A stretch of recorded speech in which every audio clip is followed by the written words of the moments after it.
In 1980, I decided to investigate the historical evidence for Jesus.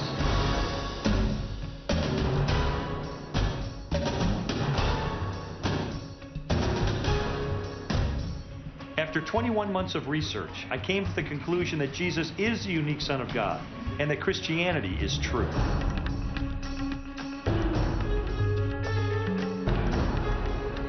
Nearly 20 years later, I began another investigation that really put my faith to the test.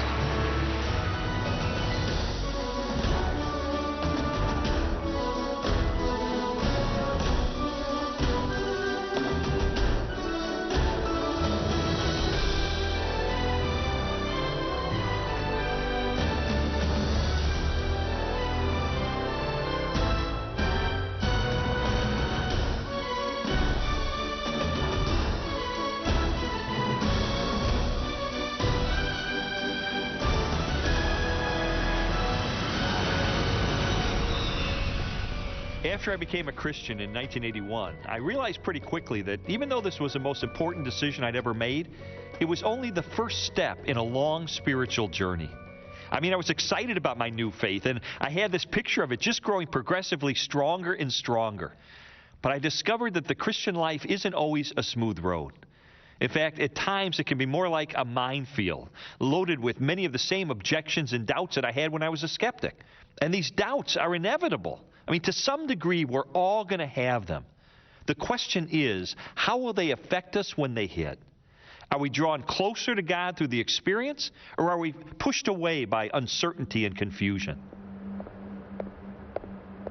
Many years ago, I came across the story of a prominent Christian leader whose confrontation with doubt dramatically changed his life. His name was Charles Templeton. On March 18, 1946, Charles Templeton, a pastor from Toronto, Canada, and his close friend, William Franklin Billy Graham, boarded a plane for London, England, and a historic series of Christian meetings. Decades later, Templeton reflected on their friendship and ministry together. Billy and I met in the spring of 1945. It was backstage at a Youth for Christ rally in Chicago. The stadium was packed, and as Billy was being introduced to preach, he leaned over to me and he said, "Pray for me, Chuck, I'm scared to death." Well, that started a friendship that has lasted for over 50 years. Templeton and Graham were soon preaching at Youth for Christ rallies throughout North America. Both shared a passion for the same message, personal salvation through Jesus Christ. In the 1940s, Youth for Christ was a North American phenomenon. The atmosphere was informal and upbeat, and thousands of young people flocked to the meetings. The movement soon attracted worldwide attention, so a team was selected to take our message to Europe. For 5 weeks, Templeton and Graham traveled throughout the United Kingdom, France, and Scandinavia. They shared the pulpit, preaching on alternate nights to large, enthusiastic crowds. When they returned home, many believed that Templeton would go on to become the most successful evangelist of his generation. Yet, despite the effectiveness of his ministry, he found himself facing what he described as a growing dilemma. In the months following our return from Europe, I began to fight a losing battle with my faith. I'd been so busy that there was little time to take stock of my life. But in those occasional quiet moments, the doubts started to surface. You see, I had converted to Christianity as a teenager, and I lacked the theological training necessary to support my beliefs when those inevitable questions hit me. I wanted very much to believe. I had an intense longing for a relationship with God. But slowly, against my will, my mind and reason began to challenge and sometimes refute the things which were most important to me, the central beliefs of the Christian faith. Templeton's doubts attacked the core of his deepest convictions, gradually eroding his belief in the validity of the Bible, the deity of Jesus, and the existence of a loving God. My faith was disintegrating. I didn't have the theological training to deal with the questions that were troubling me. So, in a desperate attempt to find the answers, I decided to return to school. In the fall of 1948, Templeton enrolled at Princeton Theological Seminary. After 3 years of study, he accepted a position with the National Council of Churches. In the next few years, I moved across the United States and Canada, conducting 15-day preaching missions. Everywhere we went, we set record attendance. My days were filled with excitement, but I dreaded the nights. For at night, that was the time when the fears would set in. I would oftentimes break out into sweats, and my heart was pounding. I thought it was going to shake the bed.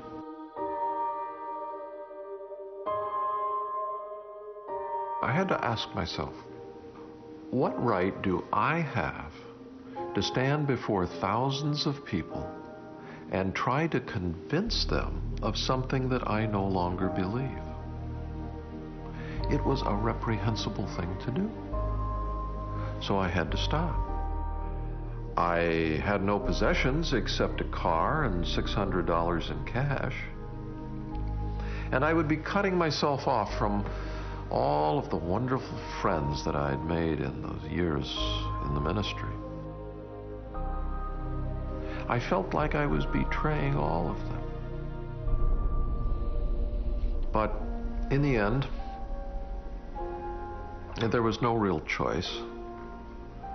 So I packed everything that I owned into a rented trailer, and I started back on the road to Toronto. Templeton remained in Canada for the rest of his life, working as a writer and news commentator. In 1996, he published his final book, Farewell to God, My Reasons for Rejecting the Christian Faith.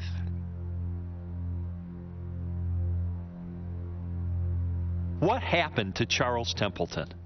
Why did he abandon the faith that had once been the cornerstone of his life? I was fascinated by his story, so in 1999 I called him at his home in Toronto. I remember that he answered the phone with his very rich, deliberate voice. I told him that I was a writer and I wanted to interview him about the reasons he had for rejecting God. And he said, well, I'm not doing very well physically, but yes, if you'd like to come up to Canada, I'd be glad to talk with you. So I was on my way the very next morning. When I met him at his apartment, he looked weak and frail. At first, I didn't think he'd have the strength to talk for more than a few minutes, but he insisted that I stay. He was very cordial, very kind, and I liked him immediately. I could sense that his mind was sharp, and he really wanted to tell me his story. He reminisced for a while about his years in the ministry and his friendship with Billy Graham. It was obvious to me that their relationship was still very important to him. And then, after a few minutes, he turned the conversation to his reasons for rejecting Christianity.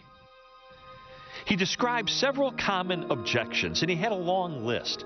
But a couple of things really stood out. He looked me right in the eye and asked two rhetorical questions. In a world with thousands of religions and gods, why is Jesus the only way to salvation? Are we actually supposed to believe that only the Christians have it right? And then, with even more intensity, he asked, how could a loving God, the God of the Bible, create a world filled with evil and suffering?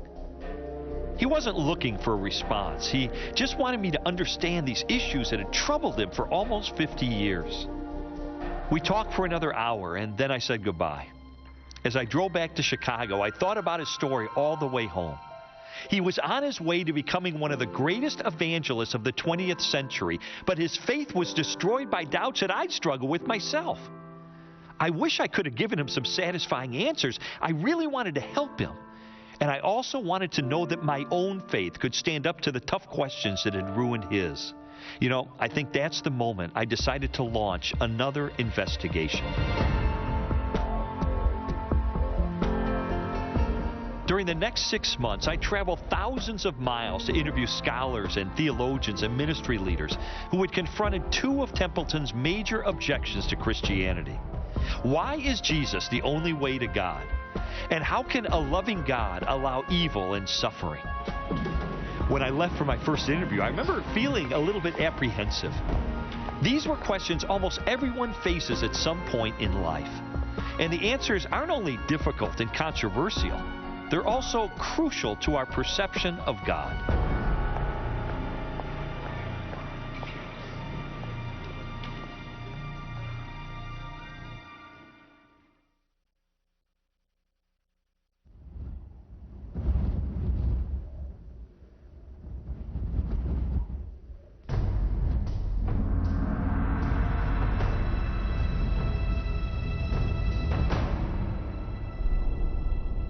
Are we to believe only Christians are right?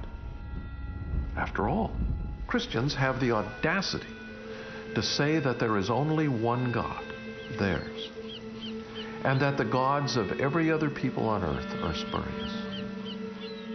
The Apostle Paul stated bluntly, "There is no other name under heaven given among men by which you may be saved, for there is salvation in no other." Such an insufferable presumption. Charles Templeton wasn't the only one who felt that Christians were narrow-minded and wrong to believe that Jesus is the Son of God. When I was an atheist, I'd often get angry about what seemed to me to be blatant arrogance. Who do Christians think they are? Why can they judge everyone else? Well, today my perspective has changed, but this idea of there being only one way to God is still one of the biggest obstacles to Christianity.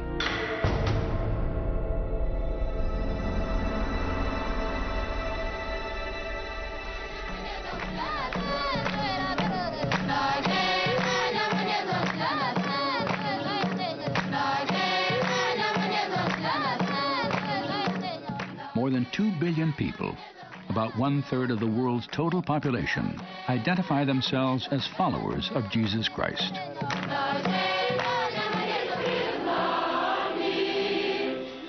At the center of their faith is the controversial and remarkable claim Jesus made the week before his crucifixion.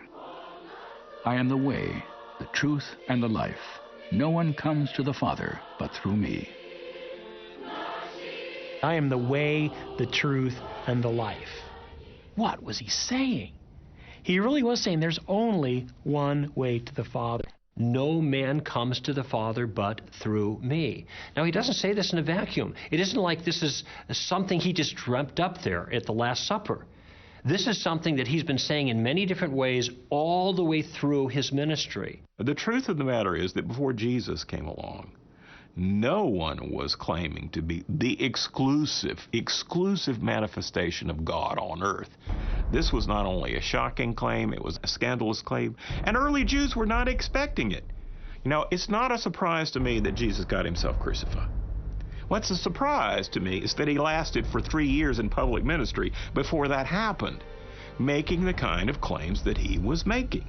It's certainly a difficult thing to bring up in polite society that Jesus might be the only way to God. It can bring up rancor and it can bring up bad feelings. But at the end of the day, the question is that true?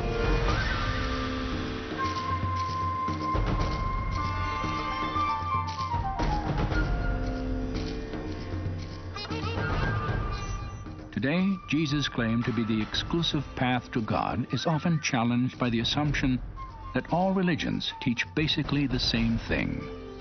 And as a result, there are actually many ways to salvation. The world religions do agree about some of their surface teachings, but when you get to the core of those religions, they are radically contradictory. Buddha was an agnostic about whether there was a God. In fact, a major strain of Buddhism does not believe that anything exists, much less God. Hinduism says that there are 330 million gods. Islam says that there's one God, and the greatest evil that can be conducted is to believe that God is a Trinity and Jesus was the Son of God.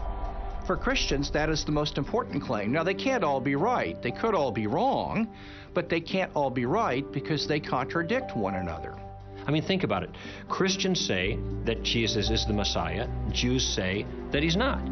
Either Jesus was the Messiah or he wasn't the Messiah, and if he wasn't the Messiah, the Jews are right and the Christians are wrong. And if he was the Messiah, the Christians are right and the Jews are wrong.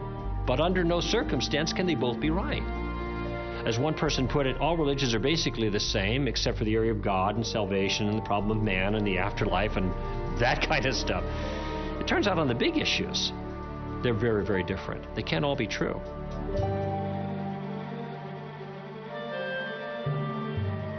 While the theological differences between the world's major religions are glaring, individual believers, be they Muslim, Christian, Hindu, Buddhist, or Jew, share a universal need. They have each experienced what the philosopher Pascal called a God-shaped vacuum in the heart, which cannot be filled by any created thing. In dealing with religious studies at the graduate level, one thing we were pretty certain of, scholars across the board, that maybe human beings ought not to be called Homo sapiens, the wise man, but rather Homo religiosus, right, the religious man. Well, why is that? Because no matter where you go, there is this religious upwelling. Human beings have a sense, deep down and across the board, that they are in some way not right with the universe. What they're really sensing is they're not right with God. They sense their guilt, alienation, separation from God. We hunger for a purpose and a meaning in life that goes beyond us. We need empowerment to live the kind of life we know we should, but we can't on our own. Jesus' identification of these problems and his solution to them is more profound than any other religion. This is why Christianity makes so much sense, because it offers a solution to the genuine problem. And it doesn't sugarcoat it, it doesn't candy coat it, it doesn't look past the real problem. It identifies it for what it is.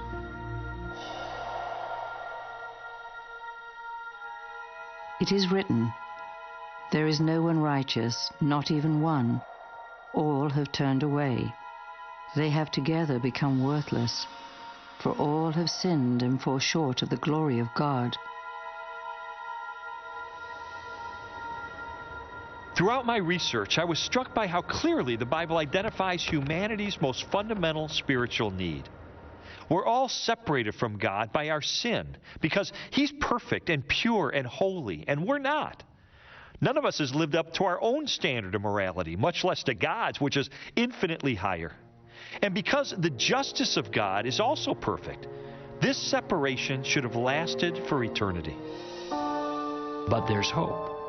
God didn't just leave it at that, though He might have. Out of love, He reached down with a rescue effort. And the rescue effort wasn't just to toss some teaching our way and hope that we would live better lives, but the effort entailed, and this is where Christianity is absolutely unique, the effort entailed God becoming a man Himself to communicate in the most clear form possible His intentions and desires, and to make a sacrificial provision for pardon for man's crimes against God.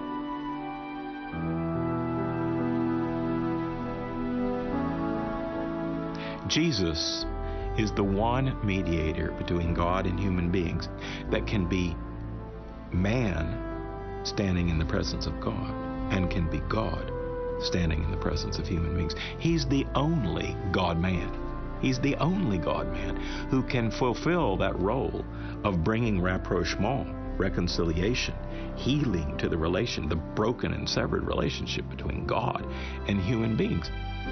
What Jesus did then was to take the penalty for the crimes of men upon Himself so that human beings could be freed.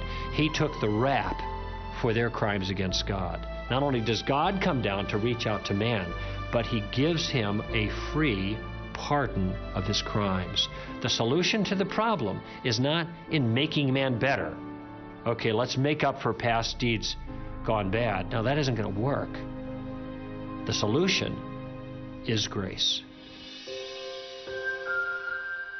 You were dead in your trespasses and sins, but God, who is rich in mercy, made us alive with Christ. For it is by grace you have been saved through faith, And this, not from yourselves, it is the gift of God, not by works, so that no one can boast.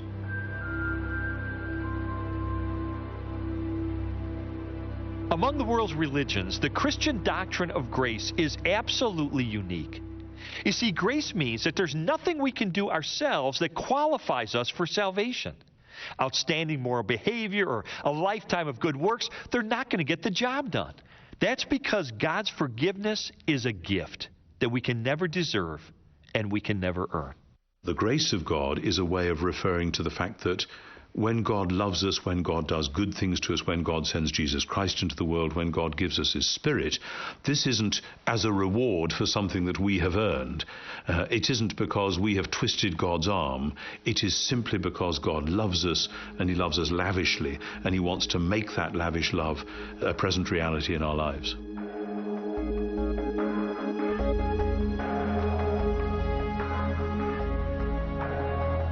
God is not looking down at the world at different religious clubs, the Muslim club, the Christian club, the Jewish club, the Hindu club, and He's not saying, you know, I like the Christian club better. To hell with the rest of you, quite literally. No, He's looking down at humanity, who is desperately wicked compared to His standards, who desperately needs to be rescued. And He offers a pardon, and He gives people an opportunity to either accept it or reject it. And this is why Jesus is the only way. Because He's the only one who solved the problem. Suppose God knew that there was only one necessary and sufficient means to take care of the human dilemma.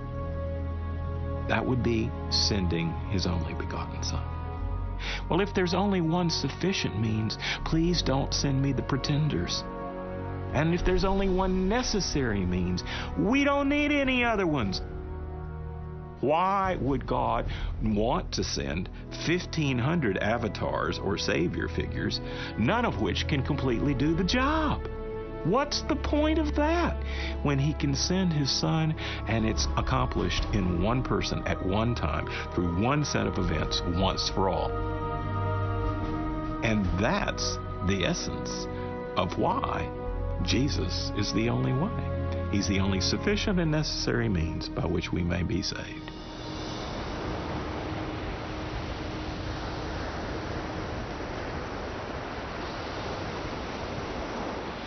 The uniqueness of Jesus is magnified when His specific claims and teachings are compared with those of history's other religious leaders. There is no other great religious leader who ever claimed to be the direct way to God in the way Jesus claimed it. The Buddha certainly didn't. Most Hindu gurus and leaders don't do that kind of thing. Muhammad certainly didn't do that. He would have thought that to be blasphemy. You could take Buddha out of Buddhism and you still have the teachings of the Buddha. Or you could take the Prophet out of Islam and you still have the Quran and the teachings there and the supremacy of Allah. But if you take Jesus out of Christianity, you don't have Christianity anymore, because Christianity is not based on the teachings of Jesus. It was rather the person of Jesus that is critical. If you boil Him down to a bunch of thou shalt and thou shalt not, you've trivialized Jesus. You've trivialized the essence of His claim, because His claims are not just, you need to behave better. His claims are that God is breaking into human history through Himself and coming to change us.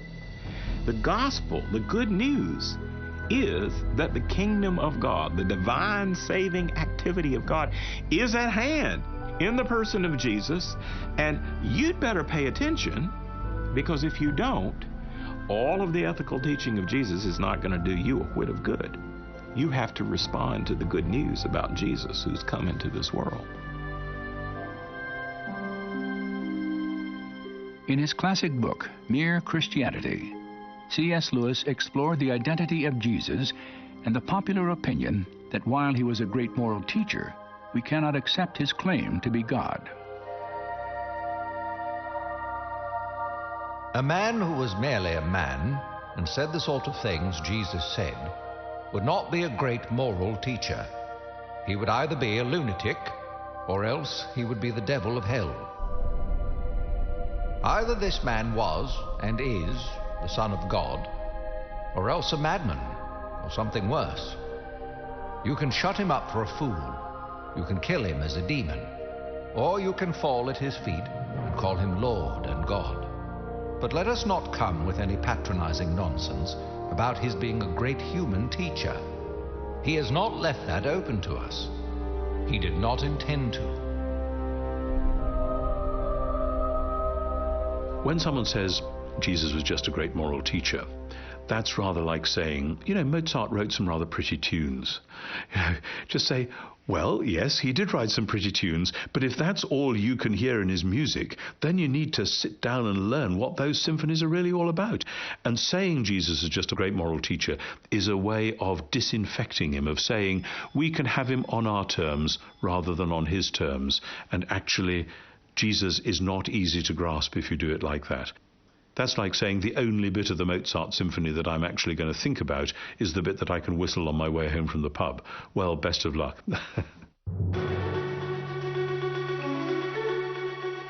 Strobel's investigation also drew him back to the historical evidence he had first examined as an atheist.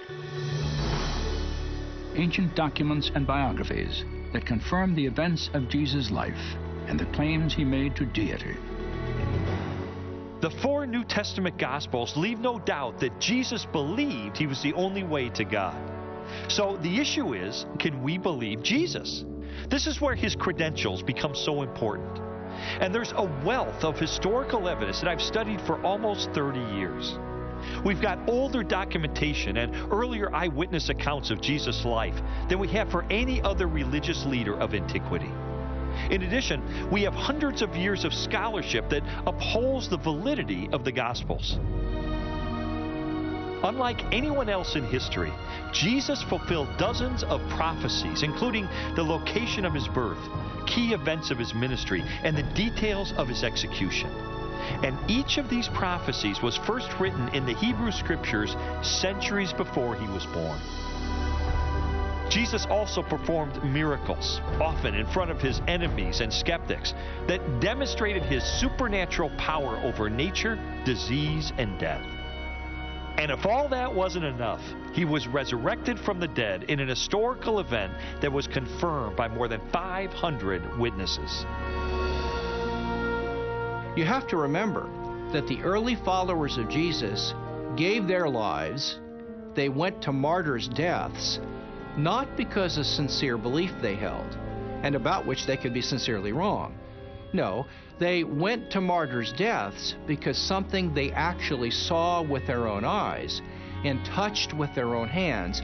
They saw Jesus risen from the dead after he was executed on the cross. If Christ has not been raised, then all our preaching is useless, and your faith is useless. And we apostles would all be lying about God. For we have said that God raised Christ from the grave. The Apostle Paul, who was an eyewitness of the resurrected Jesus, felt very secure to say, guess what, guys? If Jesus did not actually come back from the dead in real time and space, our faith is worthless. You see, that sets Christianity up to be testable. You can actually investigate it at that point to find out whether it's true or not. You can offer evidence. You can offer reason. I've studied the resurrection, as you know, very intensively, and I've written about it. And the more I look at the resurrection of Jesus, the more, A, I'm absolutely convinced it happened as a reality within our own space-time world, and B, it is utterly unique. Nobody else has led the way through death and out the other side. Christianity is based from the beginning on the fact of the resurrection, and that's what I've staked my life on. After considering the historical evidence for Jesus' life and resurrection, along with insights of New Testament theology, I was convinced that Jesus is the only way to God. But what about people like my friend Charles Templeton? Those who feel that Christians are arrogant to believe that this is true. What could I say to them? Now, of course, some people will always say it's arrogant because that is an easy charge, especially because some Christians behave arrogantly. They really do. The thing about arrogance, though, it's so silly, because if, as Paul says, everything we have is a gift of grace, we haven't got anything to be arrogant about. It isn't that we've got it all together. It's somewhere that God's got it all together, and we are privileged to be called to be a little part of that. And as long as we keep that perspective, we will cut the root of arrogance and be able to bear humble but clear witness to the truth.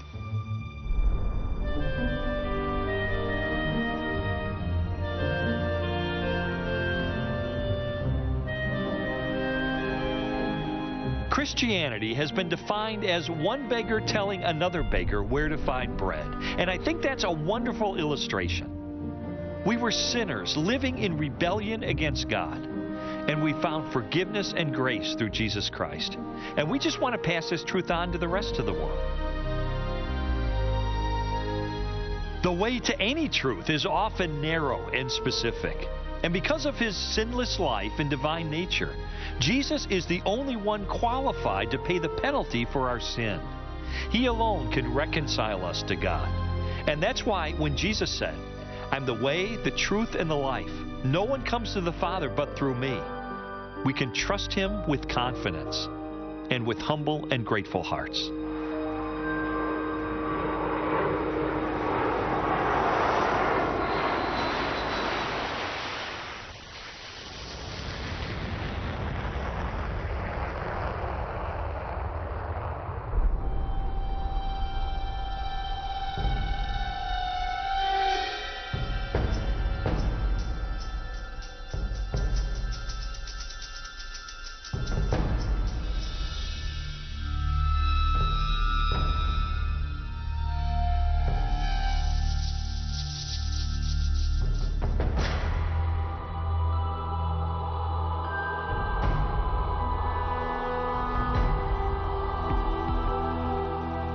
What has been called the problem of evil has puzzled men and women of every generation. Why, in a world created by a loving and omnipotent God, are suffering, disease, and death inevitable facts? You see, a loving God could not possibly be the author of the horrors that continue every day and will continue as long as life exists.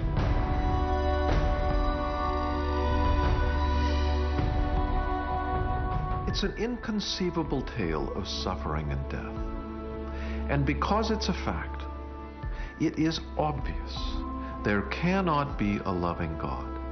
Cannot be.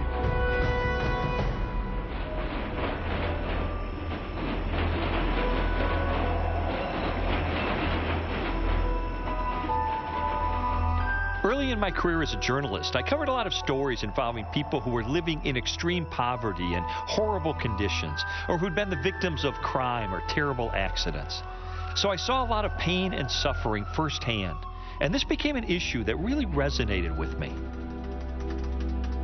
Later, during my investigation, I commissioned a study that asked a cross-section of Americans, if you could ask God any one question and you knew he'd give you an answer, what would you ask?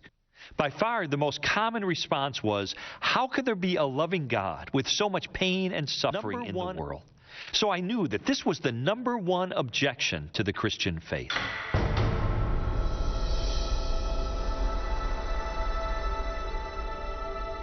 What a lot of people don't realize when the problem of evil comes up is that everyone has to deal with it. This isn't just a problem for me as a theist. Every human being walking the face of this earth is aware of evil in the world, and everybody has to, from their perspective, from their worldview, offer a solution to it. The real question is who has got the best answer in the context of their worldview. Which worldview has the best resources to help deal with this problem? And here I think the biblical worldview excels.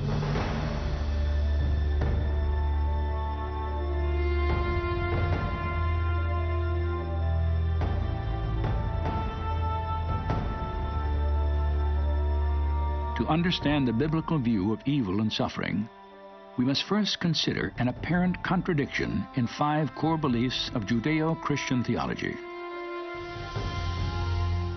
God exists. God is all good. God is all-knowing. God is all-powerful. And there is evil in the world.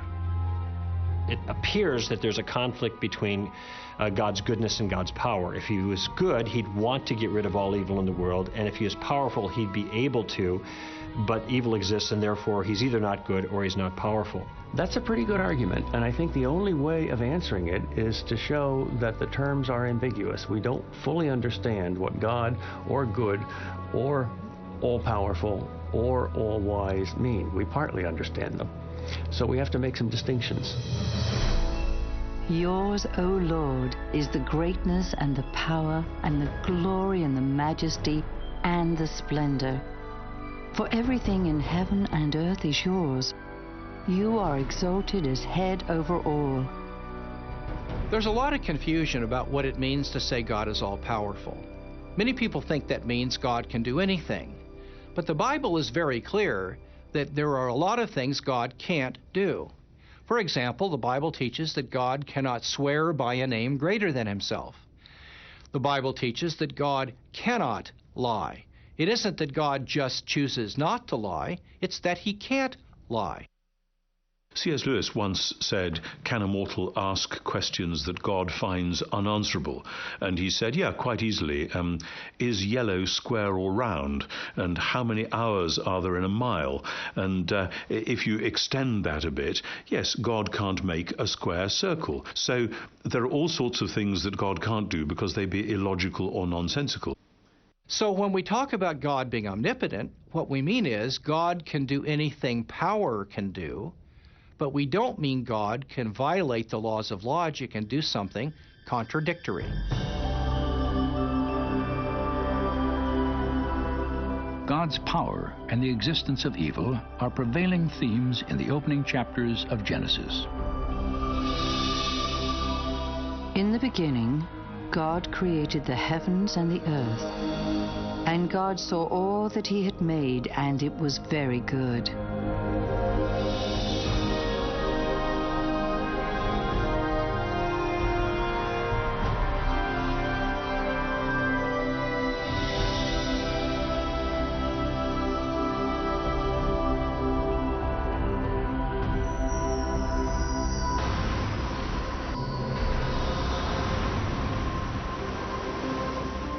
According to the Bible, after God created a universe and a planet perfectly designed to sustain life, he crowned his work with human beings, man and woman, endowed with spirit and soul, free will, and the capacity to make their own moral choices. God created a world in which there were morally free creatures. Human beings can be bad and they can be good. There's a possibility for great evil, but there's a potential for great good when you have moral freedom. And so our greatest blessing, which is the free will we have, the ability to make choices, moral choices, also is our greatest curse, because I often choose the wrong thing, and so does everybody else. And people get hurt out of that, both intentionally and unintentionally. If God creates human beings with the power of free choice, he may foreknow what they're going to do, but he can't determine what they're going to do. Otherwise, they're not really free. And evil entered the world when people freely chose to withhold doing the right thing and instead did the wrong thing. It appears an airplane crashed into the World Trade Center. The World Trade Center, tower number 1, is on fire. The whole outside of the building, there was just a huge explosion. The World Trade Center's collapsed. Building 2 has collapsed. The sheer magnitude of evil and suffering in the world can be overwhelming. And while searching for answers, some have argued that because God created humans with free will, then he's ultimately responsible for evil. It's even been suggested that God created evil. But from a biblical perspective, is that even possible? No, because evil is not a thing. Everything God creates is good. God created the world good, just as it was supposed to be. But human freedom then was used in such a way as to diminish goodness in the world, and that diminution, that lack, that missing goodness, that is what we call evil. So evil is a lack of goodness. It is goodness spoiled. You could have good without evil, but you can't have evil without good. And so evil was not a direct creation of God. It was the result of humans exercising their freedom. So if it was the free will of human beings that actually caused evil, then I think it's reasonable to ask, why didn't God just create a world where moral freedom didn't exist in the first place? That way, evil and suffering wouldn't exist either. God could have made a world without evil by just taking away our free will to do it. It would have been very easy for him to just simply say, well, I'm going to make you all marionettes and we'll pull the strings and everybody prays 5 or 6 times a day and everybody does right. But God wanted a race of tested individuals who choose to love him. And you cannot love someone unless you have the choice to not love him. The sort of love that humans can give to one another and to God is something which depends on them being able to do it from the bottom of their heart without being forced. As soon as it's forced, it's not love anymore. And so it was a good thing for God to create creatures with freedom, because that opened up the possibility that they could actually express genuine love not only to him but to one another in intimate relationship.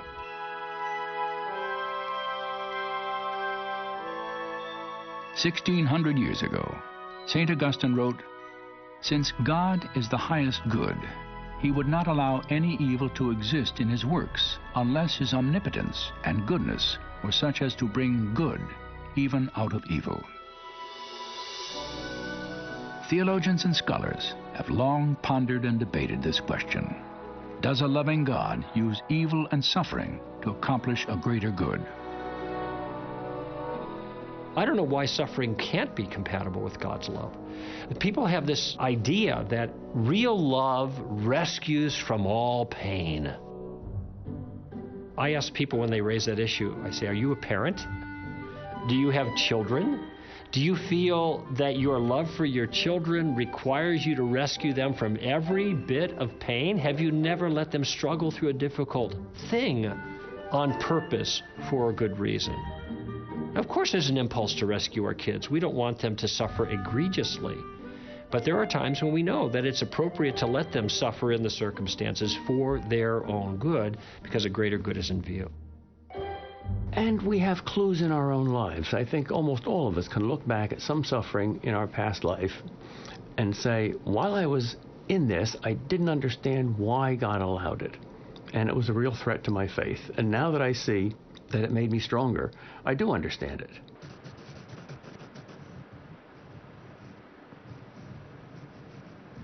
For more than 40 years, the lessons and struggle of growth through suffering have played out daily in the life of Johnny Erickson Tada. In 1967, Johnny, a 17-year-old high school senior, severed her spinal cord in a diving accident, paralyzing her body from the shoulders down. When I was first injured, I imagined myself as a kind of a human guinea pig lying there on my striker frame. I was doing nothing but eating and breathing and sleeping and really just existing. And I thought in here, you know, most people out beyond these hospital walls are going to college, getting married, having children, going to work. And I'm just lying here sleeping, breathing, eating. And I realized, oh my goodness, upon my life, all the truths of the human race are going to be tested. Is there a God? Does he care? What's the purpose in life? And if there is no God, then why not have my girlfriend slit my wrist? Why not take my mother's sleeping pills? Why not end it all? I mean, who can face a life of total paralysis? And somewhere in there, in my anger and frustration, I realized life's got to be more than just getting born and growing old and then dying. There's got to be a God who cares. We're too significant. There must be meaning in all of this. I don't think I would have asked those larger-than-life questions were it not for my suffering.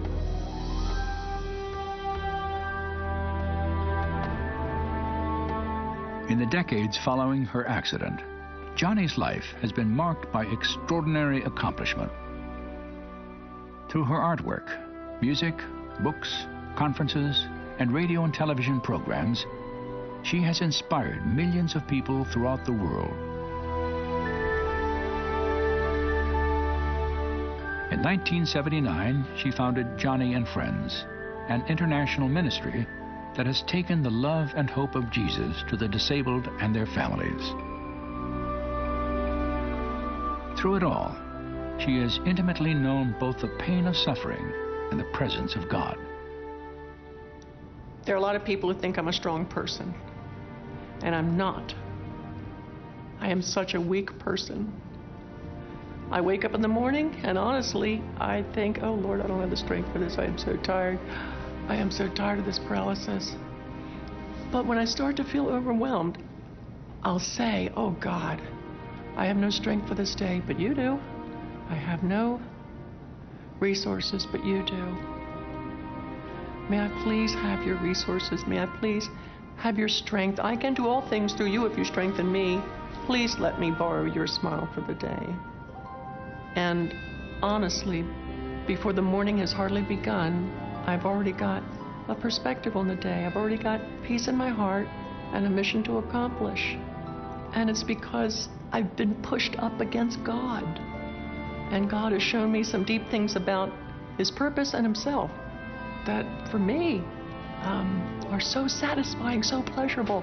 I wouldn't trade the wheelchair for anything.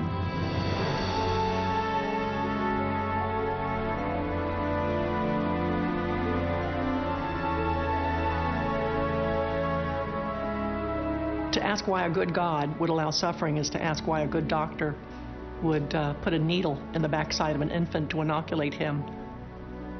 The infant doesn't understand it. All he knows is that it's horribly painful.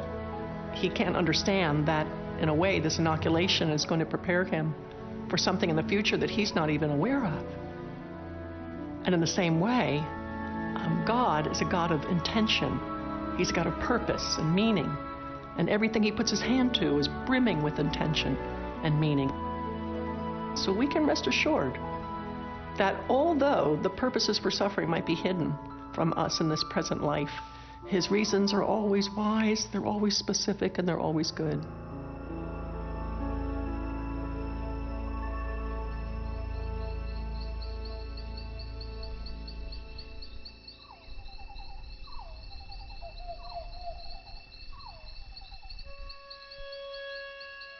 Perhaps the supreme demonstration of God's use of suffering and evil for good was revealed in the death of Jesus.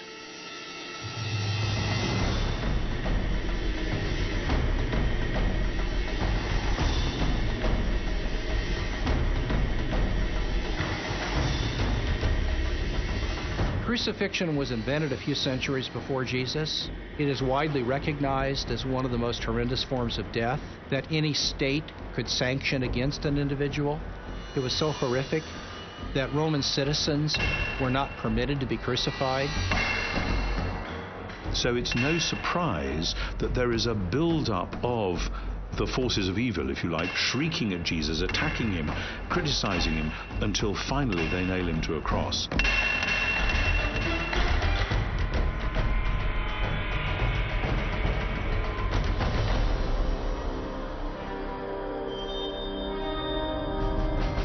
They came to a place called Golgotha, which means the place of the skull. There, 2 robbers were crucified with Him, one on His right and one on His left. Those who passed by hurled insults at Him, shaking their heads and saying, "Save yourself. Come down from the cross if you are the Son of God."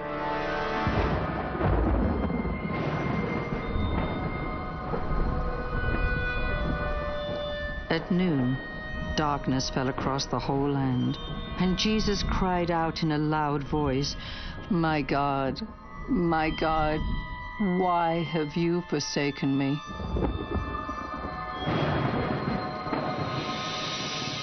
And He suffered, the Bible tells us, great emotional and spiritual agony because He experienced separation with His Father, and He experienced the actual sin of the world in His own conscious life and what it was like to feel and experience that evil and hurt. It's the worst thing that ever happened. 3 hours of darkness. God himself dies. Inconceivable. Did God allow that? Sure. He allowed the devil to creep into Judas Iscariot and Pontius Pilate and Herod and the cruel Romans, and allowed the worst event in the history of the world. Why? For the greatest thing that happened, our salvation.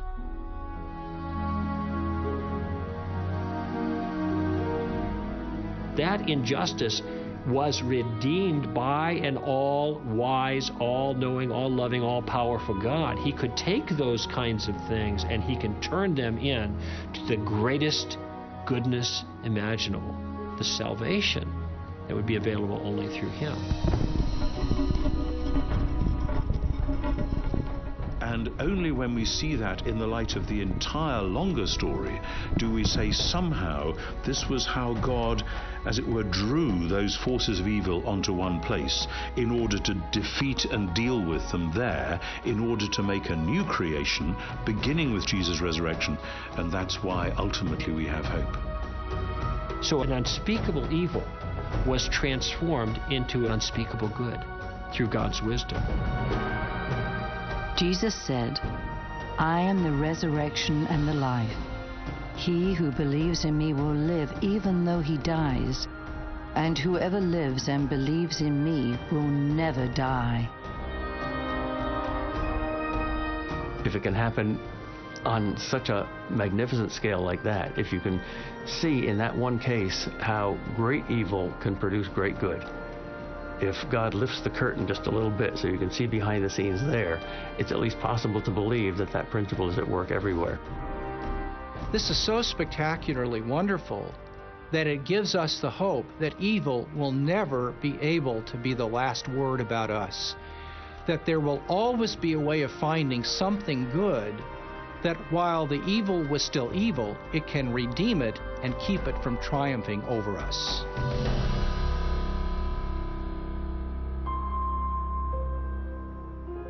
And Jesus answered, I have told you these things, so that in me you may have peace. In this world you will have trouble, but take heart. I have overcome the world. That's a powerful statement. Jesus is acknowledging that because of the acts of humanity that open the door to evil in this world, we have pain, we have suffering. He doesn't try to cover it up. It's an inevitable part of life. And yet he tells us something else in that passage that's even more important. He says, I have overcome the world. You see, we have real hope. Hope that's based on the central doctrine of Christianity. God became a man and entered directly into the suffering of the world. When God became incarnate in Jesus, we are told that Jesus experienced the very same kind of heartache and suffering without sin, I admit, but Jesus was finite, and he was subjected to thirst and hunger, to aggression, to hostility, to tragedy. And when Jesus stretched his hands out on the cross, he was saying, I love you this much. I love you so much it hurts. I love you so much I'd rather die than live without you. And those nails that went through the palms of Jesus went straight into the heart of God. There's a wonderful hymn which we sometimes sing, which has a line, and when human hearts are breaking under sorrow's iron rod, then they find that self-same aching deep within the heart of God. And that's a wonderful sense.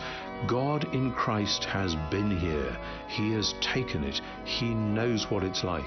He is not unable to sympathize. He is on all fours with us.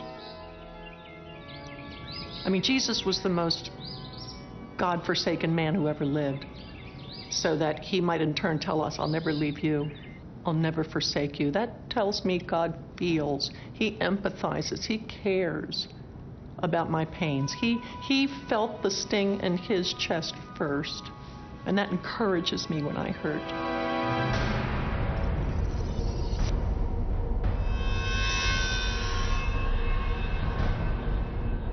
In 1944, Corrie ten Boom, a prisoner in a Nazi concentration camp, considered the full measure of God's participation in the suffering of humanity. while clinging to life in the shadow of ultimate evil, she concluded, "There is no pit so deep that the love of God is not deeper still." There's a famous passage in Elie Wiesel's book Night where he recalls being in a concentration camp and seeing a line of people being hanged, and a little boy is one of the people being hanged, and he's so light that he doesn't die immediately because his neck doesn't break, and he's dangling there half dead and half alive, and the crowd are being forced to watch this, and somebody suddenly says, "Where is God? Where is God?" And somebody else says, "There he is, he's hanging from that noose." That's the answer to the question that's often asked: where was God in Auschwitz? Where was God in Darfur? He was there. He was in the gas chambers. Yes, the incarnation means that he descends into the whole of the human condition. God is there at the heart of the mess and taking the worst onto himself. That's what we believe when we think about Jesus, and that's why ultimately we have hope. It makes me feel there's a certain kind of kinship, that God gets it, that God understands. He's been there. He doesn't just have the facts straight. That's omniscience. He has entered into the experience of it, and that's something entirely different. He knows exactly how I feel. There is no pain that I'm going through paralyzed. He was even paralyzed on the cross. That tells me he identifies, and that, for me, is enough.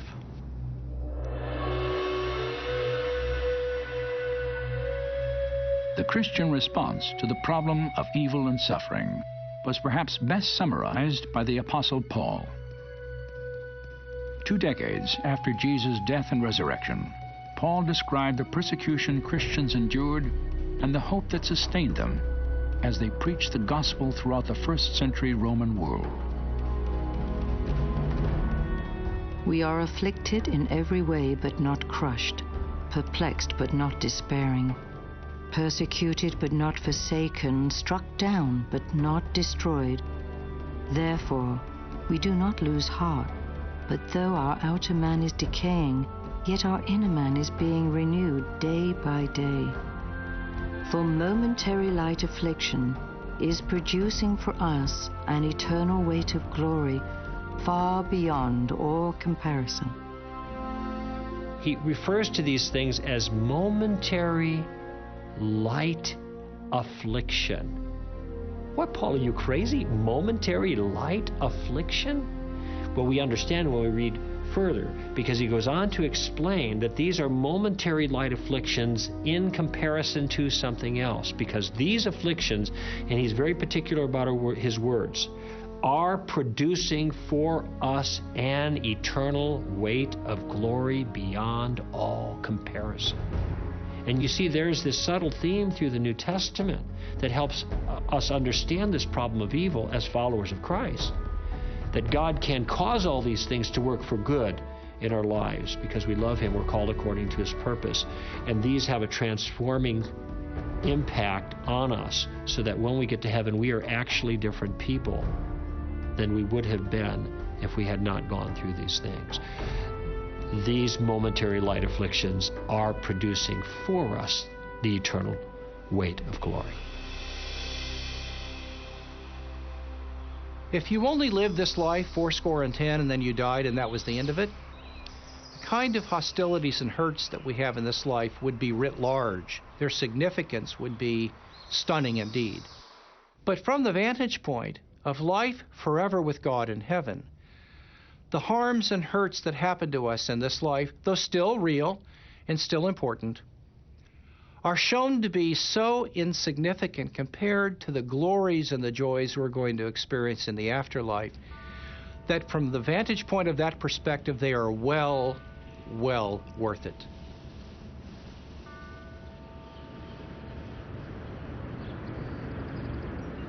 In 1998, I was at a conference and met a young man named Mark Herringer. Mark was from Boston, and we became good friends. One night we were driving to the airport, and he told me about a tragedy that his family had suffered 5 years earlier. I'll never forget Mark's story because it demonstrated so powerfully the importance of what the hope of heaven can really mean.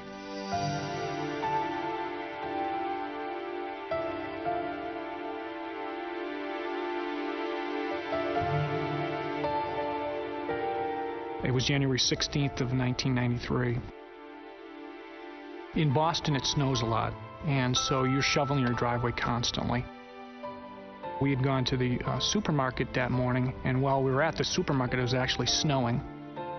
So I got home kind of irritated and said, honey, why don't you park the car out in the street here? I'll just clean off the driveway.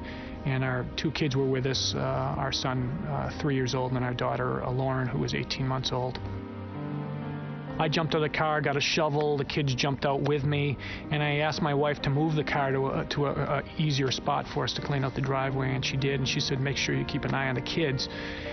And my son immediately went with her into the car, and my daughter was with me for a few moments, but what I hadn't realized was that she actually wanted to be in the car also. And so as my daughter was running to the car, she was trapped under the front wheel of the car. There was a brief scream of pain, and I immediately ran out, and to any parent's horror, they see their 18-month-old daughter under the front wheel of a 2,000-pound car was overwhelming. She died instantly, as we found out later. I actually took the last breath that she ever breathed on this earth out of her lungs. And we drove to the emergency room at the hospital, hoping and praying that things might be different, but they weren't. And within an hour or so, they had pronounced her dead.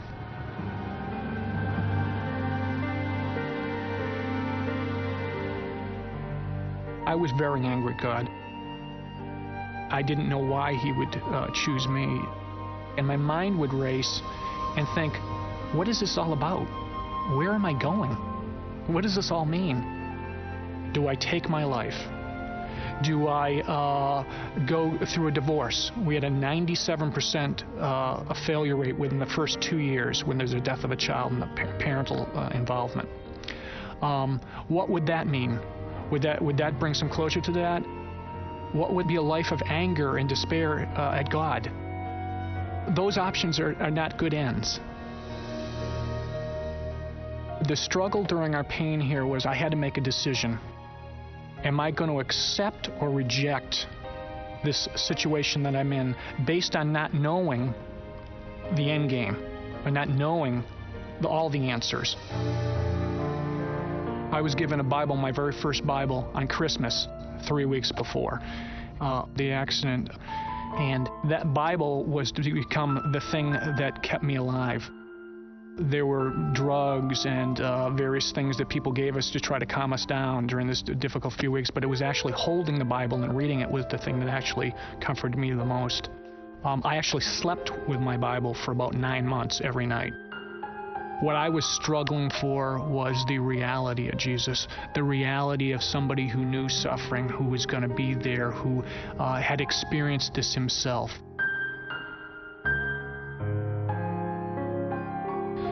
I spent a lot of time actually in cemeteries just walking around and found some comfort there. I could oftentimes connect more closely with pain there because I knew that everybody there had a story, and that people had come and grieved there. It gave me a clarity that Jesus works powerfully in places where people are hurting. And so I found great comfort to just be quiet and listen to him there. And so sometimes I would just go around and read the stone markers and pray for the various families. And it actually turned from an internal thing where I was trying to get healing and hope to a place where I would actually intercede for others. And that was a shift that occurred where God began to do a work that my healing was going to be more complete in helping others. We had 5 neighbors who lived next to us, directly next to us when the accident happened. And within 5 years, 3 whole families of those households came to know Christ personally.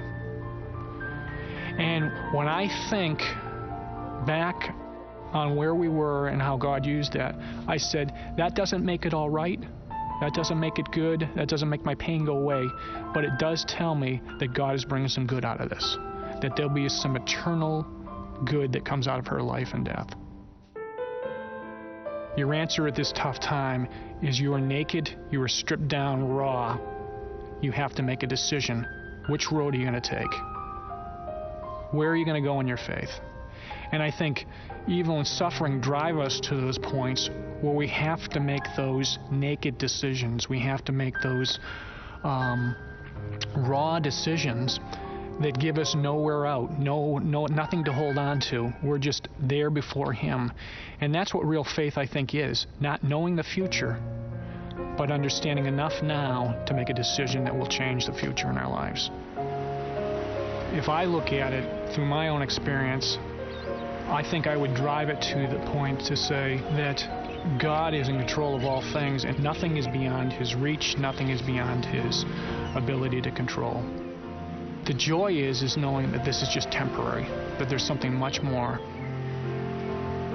The eternal perspective changes things because it takes the focus off of my experience now and puts it in a different level, a different realm. The Bible says heaven will be a place where there's no more tears or pain or crying or death. Okay, so if that's true, then the hope is that these things will be resolved and that we'll understand, or we'll have more clarity that we don't have now.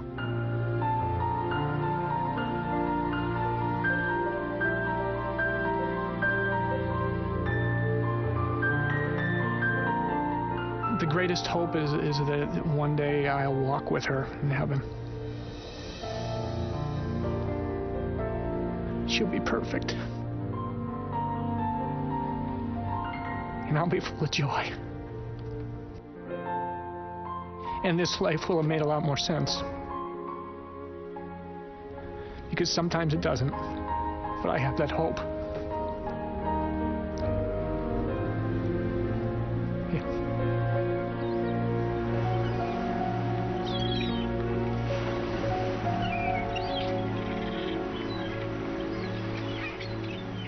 Philosopher and atheist Bertrand Russell once said, "No one can sit at the bedside of a dying child and still believe in God." Now, on the surface, that sounds like a pretty strong argument against the existence of a loving God. But as Christian philosopher William Lane Craig has pointed out, what is Russell going to say when he's kneeling at the bed of the dying child? Too bad? I'm sorry? That's the way it goes? You see, as an atheist, Russell has nothing else to offer. Because if there is no God, then we're all trapped in a world filled with senseless and unredeemable suffering, with absolutely no hope of deliverance from evil. But for the Christian, God does exist. Evil and suffering can result in a greater good, and there is hope and meaning for the future, because life doesn't end in the grave. No eye has seen, no ear has heard, and no mind has conceived what God has prepared for those who love Him. The Lord is not slow in keeping His promise, as some understand slowness. He is patient with you, not wanting anyone to perish, but for everyone to come to repentance. Suffering is in this world because sin is in this world. And if God were to get rid of sin, He'd have to get rid of sinners. I think He's delaying closing the curtain on suffering, sin, Satan, until more people have time to hear about the good news of Jesus. And if my being in this wheelchair a little bit longer provides the time and opportunity for others to come into the kingdom, then my wheelchair's worth it. My affliction is just light and momentary. And I don't mind waiting. Now that offer of mercy will not be extended forever. There's going to come a time when He says enough, and then He's going to deal with it, and then true justice will be done perfectly. But this is not what we want, really. We don't want justice. We want mercy. And for now, mercy is what's being extended. And this is why you see the continuation of evil.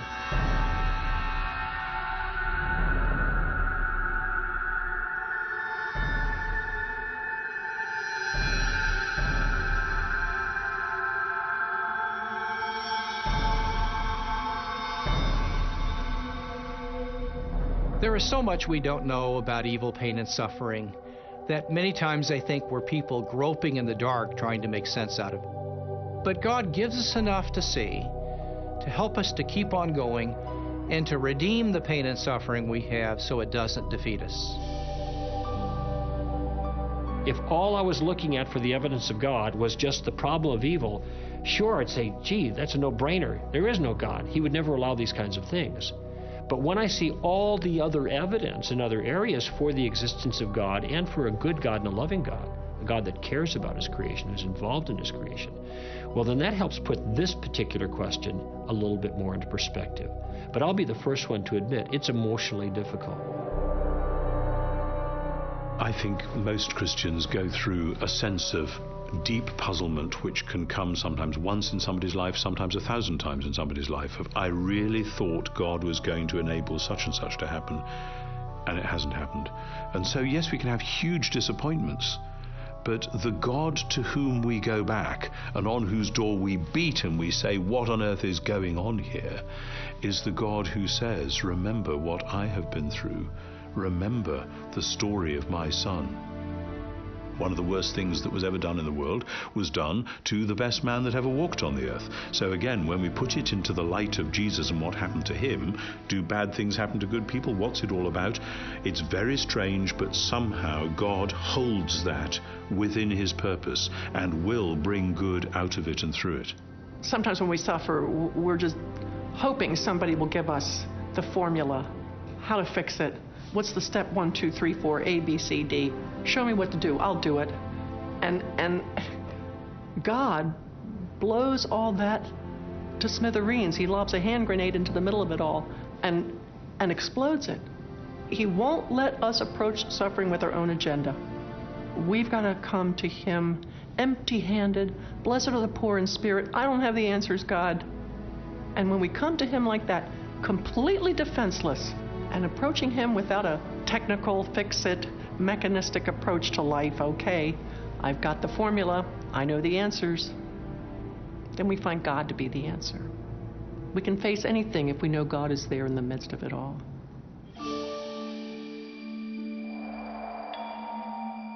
I examined the biblical view of evil and suffering for many months, and honestly, I think I could spend the rest of my life trying to understand it all. The questions can be brutally difficult, and the answers are not quick, and they're not easy. Is Christian theology a satisfying explanation for the suffering in the world? Yes, I believe it is. Does it always offer immediate and total comfort when we hurt? No, not always. But if we come to God in faith, I believe he gives us legitimate reasons for hope that can carry us through the most difficult circumstances of our lives.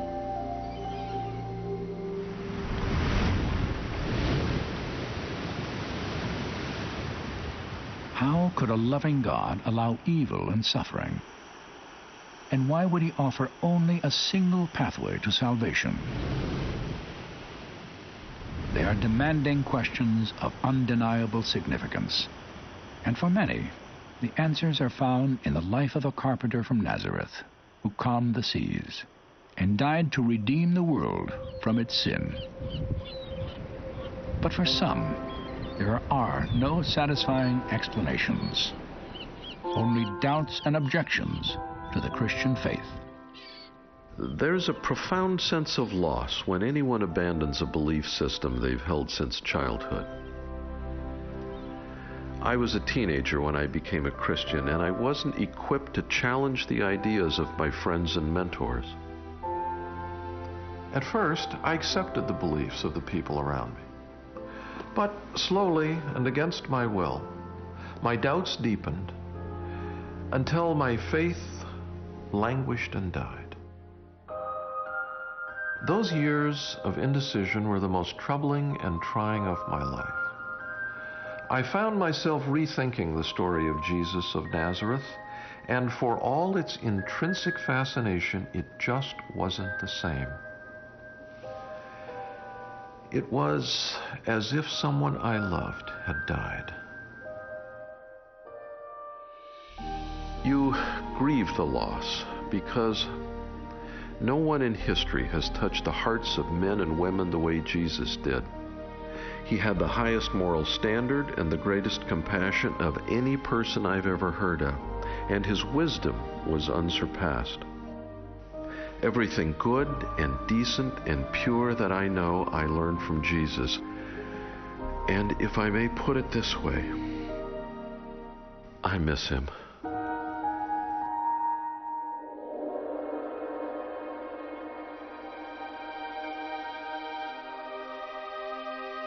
On June 7th of 2001, Charles Templeton died in Toronto, Canada.